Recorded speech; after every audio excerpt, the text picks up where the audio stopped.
नमस्ते साथियों, आज हम रीट 2022 के तीसरी शिफ्ट के 24 तारीख को आज जो संपन्न हुई है उसमें विज्ञान के उन प्रश्नों की चर्चा करेंगे जो हमें प्राप्त हुए हैं। उसमें मैं एक प्रश्न आ रखा था कि एक परमाणु पूछा गया था, एक परमाणु कौन है, तो इसमें ऑर्गन था, हाइड्रोजन था, ओजोन था और ऑक्सीजन का ऑप्शन दे रखा था। इसमें ऑर्गन सही होगा।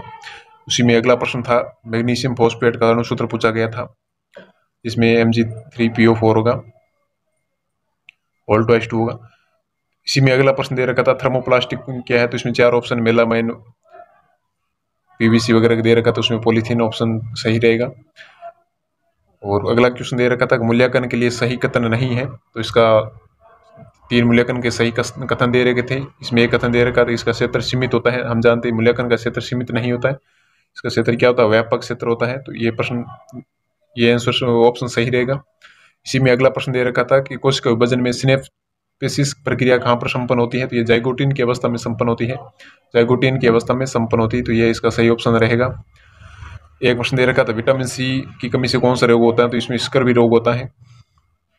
अगला प्रश्न दे रखा था कि चिकित्सकीय सगर्भता समापन कानून 1971 में संपन्न हुआ, इसके बारे में पूछा गया था। इसका डेट सन पूछा गया, तो ये 1971 में संपन्न हुआ है, या 1971 इसको वो लागू किया गया। इसी में अगला प्रश्न दे रखा है कि रबी की फसल कौन सी है, तो इसमें रबी की फसल पूछी गई थी, ये गेहूं होगी। और असंक्रामक रोग का पूछा गया था, इसमें कैंसर असंक्रामक रोग ऑप्शन सही रहेगा।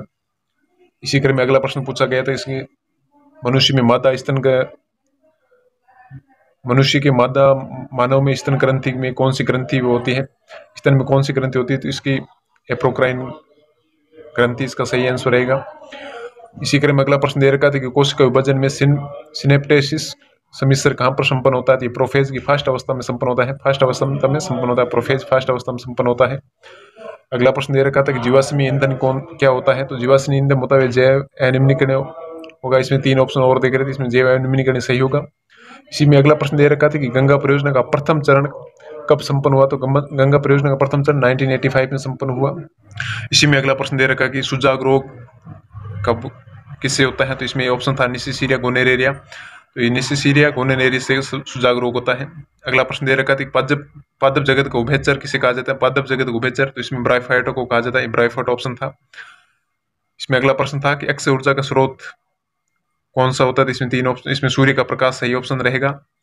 इसी तरह अगला प्रश्न पूछा गया था कि प्राकृतिक सूचक कौन सा होता है, लिटमस था, तो इसमें लिटमस प्राकृतिक ऑप्शन सूचक रूप में ऑप्शन सही माना जाएगा। अगला प्रश्न दे रखा है वाहनों का पार्श्व दर्पण होता है, इसकी स्थिति क्या होती है, तो ये आभासी होता है, सीधा होता है, छोटा प्रतिबिंब बनाता है। इसी क्रम में अगला प्रश्न दे रखा है पेशी बल का उदाहरण नहीं है, तो इसमें 3 अलग ऑप्शन दे रखे थे। इसमें एक सही ऑप्शन था कि दोनों हाथ चप्पू चलाने के बाद नाव का स्वतः रुक जाना, यानी स्वतः रुक जाएगी, तो इसमें नाव का इसमें पेशी बल का कोई रोल नहीं, तो ये पेशी बल उदाहरण नहीं था, बाकी तीनों उदाहरण पेशी बल के थे। अगला दे रखा था शेर की दहाड़ होती है, इसमें प्रबलता कहीं ज्यादा होती है, तारत्व कम होता है, ये ऑप्शन दे रखा था। इसमें 3 अलग टाइप ऑप्शन दे रखते, इसमें शेर की दहाड़ होती है, प्रबलता ज्यादा होती है तथा तारत्व कम होता है। इसी क्रम में अगला प्रश्न दे रखा था सहेली जो कि गर्भ निरोधक गोली है, इसका निर्माण कहाँ पर किया जाता है, इसका तो लखनऊ में किया जाता है। इसी क्रम में अगला प्रश्न था कि ग्रह जिसका घनत्व सबसे कम है, तो इसमें शनि ग्रह होता है, इसका सबसे घनत्व से कम होता है।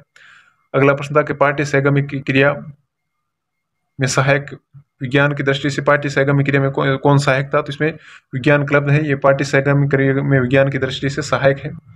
अगला प्रश्न था कि अनाज को सूखी डंडियों को से अनाज को अगर अनाज की सूखी डंडियों से अनाज को अगर पृथक करना है, तो इस प्रक्रिया को क्या कहेंगे, तो इस प्रक्रिया को क्या कहा जाएगा, थ्रेसिंग कहा जाएगा। इसी क्रम हम अगर अगले प्रश्न की बात करें, तो प्रश्न दे रखा था कि सीसीई का कार्य क्षेत्र सतत व्यापक मूल्यांकन का कार्य क्षेत्र क्या है, तो इसमें कार्य क्षेत्र विज्ञान क्लब, इसका सीसी का कार्य क्षेत्र होगा विज्ञान क्लब। अगला प्रश्न था कि सहायक सामग्री सीमा क्या होती है, तो सहायक सामग्री 3 उसके गुण दे रखे थे, ये सीमा दे रखी थी, सहायक सामग्री महंगी होती है, तो ये इसकी सीमा थी।